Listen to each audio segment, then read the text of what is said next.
The National Weather Service has now confirmed that 3 tornadoes touched down early this morning here in central Iowa. Chief Meteorologist Curtis Kurtz tells us where and when those tornadoes hit. Yeah, we had a tremendous amount of straight line wind damage, but initially we're going to talk about the 3 tornadoes out there. Always when you're talking about tornadoes, you talk about tornado strength. The enhanced Fujita scale starts out at E of 0, 65 to 85 miles an hour, and up to EF5. Most of these, at least initially, look like they're in the EF1 to EF2 range, but Weather Service still has survey teams out there. So here's the storm over by Milo. This is Greenwood Raceway. You see that right there. The Iowa operating engineers operate there.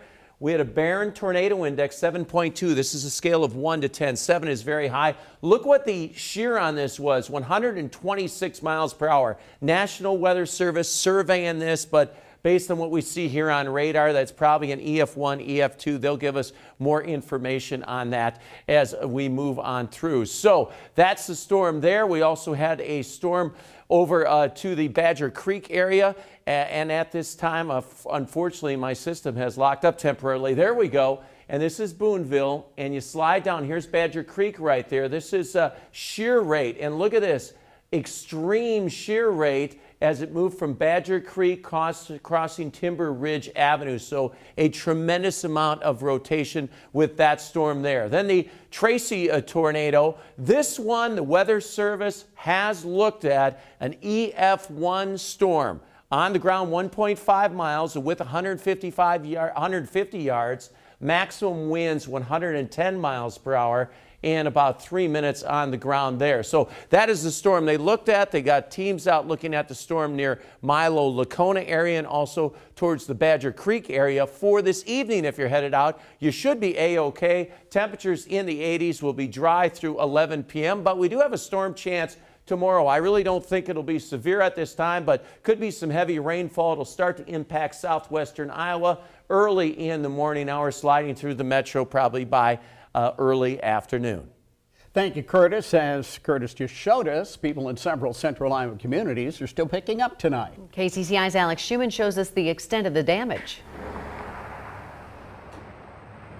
Yes, Stacy and Steve, cleanup started almost right away, but we're at the corner of 42nd and Greenwood in Des Moines, and this big tree is all that's left of the storm damage here. We traveled outside of the metro as well, and we found buildings that were flattened. Heavy rains and wind overnight left bent and twisted metal near Milo. Grain bins and trees destroyed in Lacona, semis blown over by 60-mile-per-hour winds near Adair at a rest stop on I-80. Mother Nature, violent forces sometimes. Ryan Hollenrake came to work to find this. The facility was used for an apprentice program that trains people to use heavy equipment. While some of the equipment seems okay, both buildings were nearly flattened. Pretty devastating, really. We've been at this site for 19 years now. Weren't looking to move. We've got a lot of time, effort, and money invested in this place. Not far south near Lacona suffered damage too. High enough that it sheared off trees. Obviously, you can see in the background, devastated my building.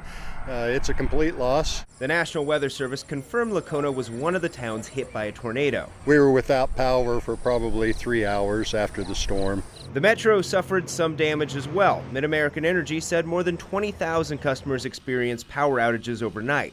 Despite some suffering serious damage, by mid-morning, most were in full recovery mode, cleaning up and starting to rebuild. We have plenty of machines and equipment here to rebuild bigger and better than we once were, and just keep moving forward.